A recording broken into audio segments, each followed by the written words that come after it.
హల్లెలూయా. మాది కర్ణాటక రాష్ట్రం అండి. నేను కన్నడ వాడిని. కర్ణాటక రాష్ట్రం, మాది దావణగిరి మా ఊరి పేరు. మా నాన్నగారు రైల్వే డిపార్ట్మెంట్లో ఉద్యోగం చేస్తూ ఉండేవారు. ప్రేమైన వల్ల మేమేం క్రైస్తవులం కాదు, మేమంతా అన్యుల కుటుంబంలో పుట్టినవాళ్ళు. మా నాన్నోళ్ళు, మా తాతోళ్ళు అందరూ కూడా భయంకరమైన పచ్చి విగ్రహారాధికులు.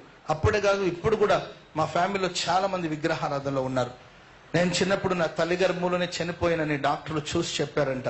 గర్భంలో బిడ్డ చనిపోయింది, ఆపరేషన్ చేసి తీయాలి అని చెప్పినప్పుడు మా నాన్న భయపడిపోయి కంగారు పడిపోతున్నాడు. ఎందుకంటే అంతకుముందు మా ఇంట్లో వరుసగా 6 ఆడపిల్లలైతే ఒకరు చనిపోతారు, ఒకరు మాత్రం బ్రతుకుతారు. ఆ తర్వాత ఇంకొక ఆమె చనిపోయింది, తర్వాత ఆమె మిగిలింది.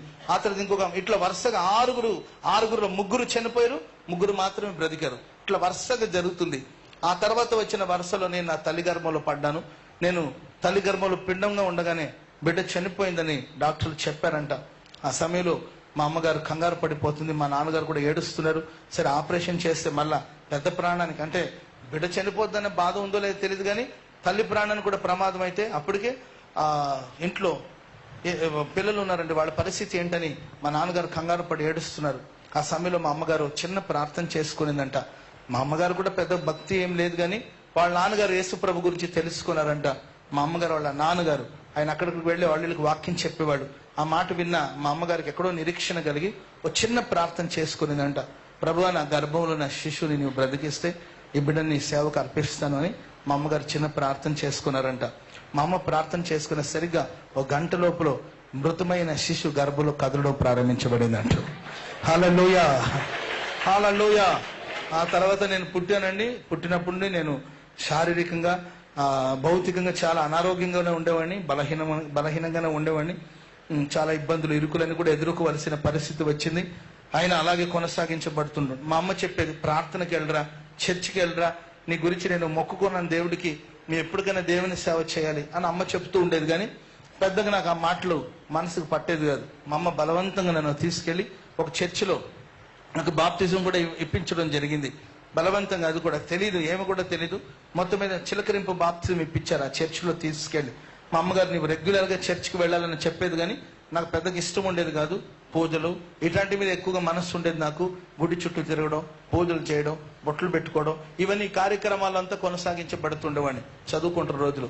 ప్రియులారా, ఇలాగా నేను ఎదిగే కొద్దిగా నా శరీరంలో పలు విధమైన బలహీనతలు, అనారోగ్యం కలిగి, జీవితంలో విరక్తి కలిగి, చావును వెతుక్కుంటున్న రోజులవి. మరణాపేక్ష గల వాడై మరణిస్తే బాగుంటుందని చావును వెతుక్కుంటున్న ఆ సమయంలో కృపగల నా దేవుడు, దయగల దేవుడు, నేను యేసుని వెదకలేదు కానీ ప్రియులారా, సర్వశక్తి కలిగిన దేవుడు, తల్లి గర్భంలో రూపించబడక మునిపే తన పని కోసం నన్ను నిర్ణయించుకున్న దేవుడు నన్ను వెతుక్కుంటూ వచ్చాడు. హల్లెలూయా, హల్లెలూయా. ప్రియులారా, ఒక దైవ సేవకుడి ద్వారా నేను సువార్త విన్నానండి. మనసులో యేసు ప్రభు మీద నమ్మకం కలిగింది, నిరీక్షణ కలిగింది. ప్రభు నమ్మకం, చర్చికి వెళ్ళడం ప్రారంభించాను. మందిరానికి వెళ్ళిన తర్వాత నా స్థితి, నా పరిస్థితి అన్ని దేవుడు మార్చేశాడు. నాకు మంచి ఆరోగ్యం ఇచ్చాడు. నన్ను పీడించిన శక్తి, నన్ను పీడించిన దురాత్మలన్నీ కూడా నన్ను విడిచి తొలగిపోయిందండి. పరిపూర్ణమైన పూర్ణ స్వస్థత పొంది నేను దేవుని మందిరానికి వెళుతూ ఉండేవాడిని. ఆ దినాల్లో రోజు దైవజనులు ఏసన్ గారు మా ఊరు వచ్చారు. మా ఊరు వచ్చారు ఏసన్ గారు. అక్కడంతా కన్నడ ప్రజలే. ఏసన్ గారు మా ఊరు వచ్చారు, సువార్త ప్రకటించడానికి కొరకు వచ్చారు. ఇలాగే ఒక చర్చిలో, మేబీ చర్చ్ ఓపెనింగ్ అనుకుంటున్న ఆ రోజు, అక్కడ ఒక చిన్న మందిరం కడితే దాన్ని ప్రారంభించడానికి ఏసన్ గారు వచ్చారు. ఆ ప్రారంభ ప్రార్థనకు నేను వెళ్ళానండి. సరిగా ఇలాగే ఫ్రంట్ లో కూర్చున్నాను నేను. ఆ రోజు ఏసన్ గారు వాక్యం చెప్పారు, పాటలు పాడారు. నేను వెళ్లే మార్గం నా యేసుకి తెలుసని పాట పాడి ఆరాధన నడిపిస్తున్నారు. అప్పుడు నేను ఆరాధనలో పాలు పంపులు పొంది నేను ప్రార్థన చేసుకుంటున్నానండి. నా కళ్ళలో ఒక దర్శనం కనబడుతుంది. ఏంటి ఆ దర్శనం అంటే, ఏసన్ గారు వెళుతూ నన్ను రమ్మని పిలుస్తున్నారు. నాకేం అర్థం కావట్లేదు, నన్ను పిలవడం ఏంటి, అసలు నన్ను ఎందుకు పిలుస్తున్నాడు నాకేం అర్థం కావట్లేదండి. రమ్మని తొందర చేస్తున్నారు ఏసన్ గారు. అప్పుడు నేను సరే అని నా చేతిలో ఏమో ఉన్నాయి అవన్నీ విడిచిపెట్టి ఏసన్ గారి దగ్గరికి వెళ్ళాను. ఆయన అన్నారు నన్ను వెంబడించమని చెప్పి ఆయన ముందు వెళతా ఉంటే వెనకాల నేను ఏసన్ గారితో కూడా వెళ్ళాను. అలాంటి ఒక దర్శనం చూశాను నేను. నాకు ఒక కొత్త అనుభవం, వింత అనుభవం. ఆయన నన్ను రమ్మడం ఏంటి, నేను ఆయన వెంట వెళ్ళడం ఏంటి, నాకు అర్థం కావట్లేదండి. ఎప్పుడైతే ఆ దర్శనం చూశానో మనసంతా వికలంగా ఉంది, మనసంతా కలవరంగా ఉందండి.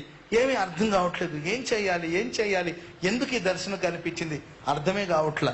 సాయంత్రం డైరెక్ట్ గా చిన్నగా ఏసన్ గారి దగ్గరికి వెళ్ళాను.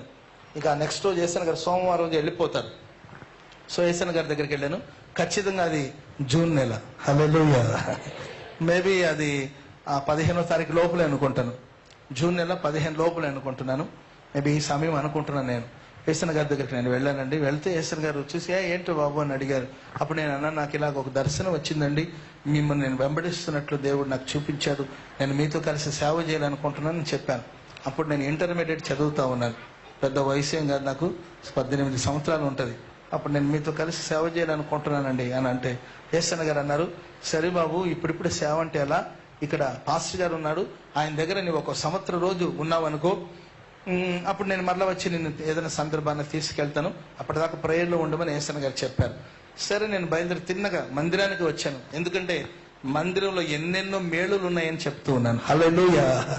మందిరానికి వచ్చానండి. నాకు ఒక అనుమానం, దేవుడే మాట్లాడితే మార్గాలు దేవుడే సరళం చేయాలి కదా, ఇప్పుడు నన్ను పిలిచింది దేవుడే అయితే మరి దేవుడే నన్ను తీసుకువెళ్ళాలి కదా అని చెప్పి నాకు బాగా గుర్తుందండి. ఒక రాత్రంతా నేను మోకాళ్ళ మీద ఉండి చర్చిలో ప్రార్థన చేసుకున్నాను. ఏమనంటే, ప్రభువా, నీవు నన్ను పిలిచిన పిలుపు నిజమే అయితే, నీవు నన్ను పిలిచిన పిలుపు వాస్తవమే అయితే ఏసన్న గారు నన్ను తీసుకుని వెళ్ళాలి. అలా కాకుండా నన్ను ఇలాగే విడిచి వెళ్ళాడు అనుకో, ఎప్పటికీ నేను నీ ఇంట్లో అడుగు పెట్టును. నీవు నన్ను సేవకు పిలవకూడదు, నేను వస్తానని ఎప్పటికీ అనుకోను. ఇదే ముగింపు అని చెప్పి దేవునితో ఒక చిన్న పిల్లోడ్లాగా, ఒక కుమారుడు తండ్రితో పోట్లాడినట్లుగా పోరాడి ప్రార్థన చేస్తున్నాను. మనసులో ఏదో ఒక తెలియని సంతోషం, నెమ్మది అనిపించింది. తెల్లారిన తర్వాత మరలా తెగించి ఏసన్న గారి దగ్గరికి వెళ్ళాలంటే ఎంత ధైర్యం ఉండాలండి. అసలు నాకు అప్పుడు అర్థం కాలేదు, కానీ ఆ తర్వాత తెలిసింది. ఏసన్న గారు అంటే నాకు చాలా భయం. ఏసన్న గారు అంటే భయపడే వాళ్ళు చాలా మంది ఉన్నారు, వాళ్ళు నేను ఒకడు అనమాట. అంటే ఆ రోజులు ఏదో తెలియని తెగింపు, మరలా వెళ్ళానండి, తెగించి వెళ్ళాను. అప్పటికి ఏసన్న గారు లగేజ్ సర్దుకుని వెళ్ళబోతున్నారు. మరలా నేను ఎదురుపడ్డాను ఆయనకి. ఏంట్రా మరలా కనిపిస్తున్నావు ఏంటని అడిగారు. నేను ప్రార్థన చేసుకున్నాను, నేను ఏసన్న గారిని చూడగానే ఏసన్న గారు నన్ను రమ్మని పిలవాలి, అటైతే నీవు నన్ను పిలిచినట్లు, నా పిలుపు నిజమైనట్టు అని నేను ప్రార్థన చేసుకుని వెళ్ళాను. అన్న దగ్గరికి వెళ్ళేసరికి నన్ను ఏంట్రా అని అడిగారు. అన్న, సేవ విషయం నేను చెప్పాను కదంటే, సరే ఎప్పుడు వద్దాం అనుకుంటున్నావు అని అడిగారు. రేపే వస్తానన్నాను. సరే, ఆలస్యం ఎందుకు, బయలుదేరి వచ్చామన్నాడు. చెప్పులు కూడా హల్లెలూయా. హల్లెలూయా. వాస్తవం చెప్తున్నానండి దేవుని పేరట. నేను బయలుదేరి వచ్చేటప్పుడు ఒంటరిగా బయలుదేరి వచ్చాను. నాకు తెలుగు భాష మాట్లాడడం కూడా రాదు, ప్యూర్ కన్నడ మాట్లాడతాం మా ఏరియాలో, మా ఇంట్లో. సో నాకు కన్నడ మాట్లాడడం, నాకు తెలుగు మాట్లాడడం పూర్తిగా రాదు. ఏదో కొంచెం గొప్ప అర్థం చేసుకునేవాడిని తప్ప మాట్లాడడం నాకు సరిగా వచ్చేది కాదు. ప్రియమైన వలన నేను బయలుదేరి వచ్చాను. బస్సులో ప్రయాణమై వస్తున్నాను. ఇంట్లో చాలా అడావుడి చేశారు, కంగారు పెట్టించారు, ఎందుకు ఏంటి అని రకరకాలుగా ప్రశ్నించారు. నేను ఏది పట్టించుకోకుండా ప్రభు పరిచర్య చేయాలనే గొప్ప మనసుతో బయలుదేరి వచ్చాను. ఒకవైపున భయంగా ఉంది, ఒకవైపున కలవరంగా ఉంది. ఎక్కడికి వెళ్ళాలో, అక్కడ పరిస్థితి ఎలా ఉంటుందో, మనం రాణిస్తామా, నిలబడతామా అని రకరకాలుగా ఆలోచనలు తొలుస్తూ ఉందండి.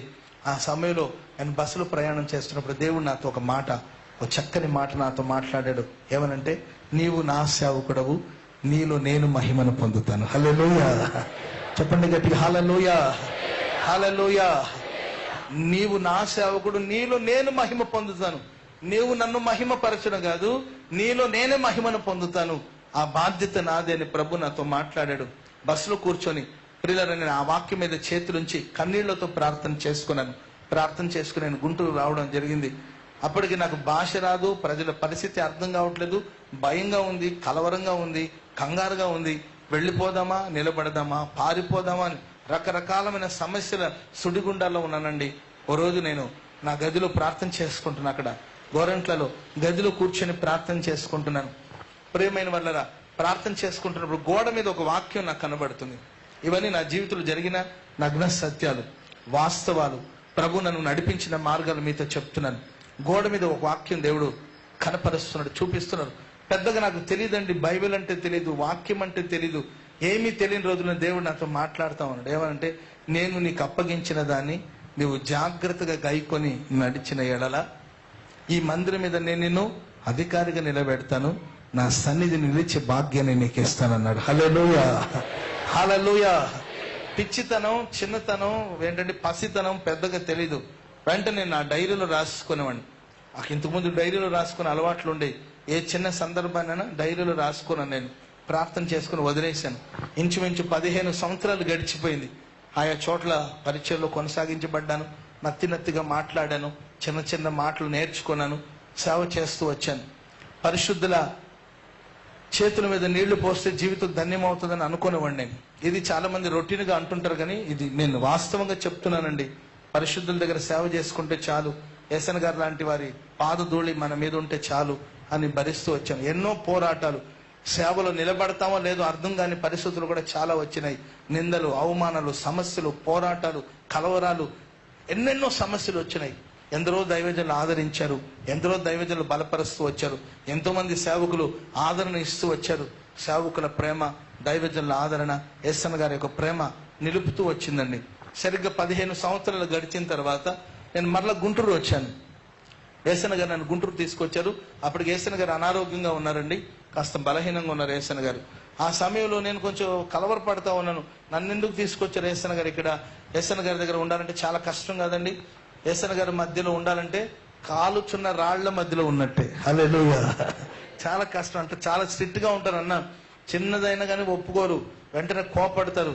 భయంగా ఉంది నాకు, మరి ఇంత పెద్ద పరీక్షలో నేను ఎలా ఉండగలుగుతాను అని చెప్పి భయపడుతున్నాను. నాకు బాగా గుర్తుందండి, మరలా నేను గదిలో ప్రార్థన చేసుకుంటున్నాను. 15 సంవత్సరాల క్రితం నేను చూసిన అదే వాక్యం, 15 సంవత్సరాల క్రితం ప్రభు నాతో మాట్లాడిన అదే మాట మరలా అలాగే గోడ మీద స్క్రోలింగ్ వచ్చినట్టు వస్తా ఉందండి. నేను నీకు అప్పగించిన దాన్ని నువ్వు జాగ్రత్తగా గైకొని నడిచినడలా ఈ మందిరం మీద నేను నిన్ను అధికారిగా నియమిస్తాను. ఈ ఆవరణాన్ని నువ్వు కాపాడేవాడుగా మార్చబడతావు. నా సన్నిధిని నిలిచే భాగ్యాన్ని నీకు ఇస్తాను. చెప్పలు కొడతా ముందు గట్టిగా, గట్టిగా హల్లెలూయా, హల్లెలూయా. భూమి ఆకాశాలు గతించిపోతుందేమో కానీ దేవుని మాటలు ఎప్పటికీ గతించనే. నాకు తెలియని వయస్సులో, నాకు తెలియని అనుభవంలో ప్రభు నాతో మాట్లాడిన ప్రతి మాట తూచా తప్పకుండా ప్రభు జరిగిస్తూ వచ్చారు. సరే, అప్పుడు కూడా నేను కామన్ గా తీసుకున్నాను, ఏదోలే దేవుడు మాట్లాడాడని నేను పట్టించుకోలేదండి. ఆ తర్వాత దైవ సేవకులు తన చివరి సమయంలో దేవుని యొక్క సంకల్పాన్ని నెరవేర్చారు. దేవుడు నాకు చెప్పిన ప్రతి మాటను దేవుడు అక్షరాలుగా నా జీవితంలో నెరవేర్చి ఈరోజు ప్రగతి పదంలో నన్ను నడిపిస్తా ఉన్నారు. చెప్పలు కొట్టి మనం దేవుని నామమున మహిమపడదాం. హల్లెలూయా, హల్లెలూయా. ప్రేమైన ఎందుకు ఈ మాటలు చెప్తానంటే, దేవుడు మనతో మాట్లాడతాడు. దేవుడు మాట్లాడతాడు, ఉట్టి మాటలు కాదు. ఊరికేదో బైబిల్ చదివేశాము, 4 మాటలు వినేశాము. భక్తి అనేది సామాన్యమని మీరు ఎప్పటికీ అనుకోకూడదు. ప్రభు మీతో మాట్లాడుతాడు. హృదయ రహస్యాన్ని బట్టి, మా హృదయంలో ఉన్న దాహాన్ని బట్టి, బాధను బట్టి ప్రభు తప్పక మాట్లాడతాడు. నువ్వు ఏడుస్తున్నప్పుడు నీకు ఓదార్పు కలిగేటట్లుగా మాట్లాడతాడు. నువ్వు తప్పుగా ప్రవర్తిస్తున్నప్పుడు నేను హెచ్చరించేటట్లుగా మాట్లాడతాడు. నువ్వు తప్పుడుగా ఆలోచిస్తున్నప్పుడు నీకు బుద్ధి చెప్పేటట్లు దేవుడు నీతో మాట్లాడతాడు. కొందరు దేవుని మాటలను పెడచెవిని పెట్టి తిరస్కరించి ప్రియుల మనస్సాక్షిని చంపుకొని బ్రతుకుతారు. కానీ ఆత్మీయ మెలుగు కలిగిన వాళ్ళు వాక్యాన్ని స్వీకరిస్తారు, అంగీకరిస్తారు. ఆ వాక్యం వారిని మరింత ప్రగతి పదంలో తీసుకెళ్తుంది. హల్లెలూయా. చెప్పండి గట్టిగా, హల్లెలూయా.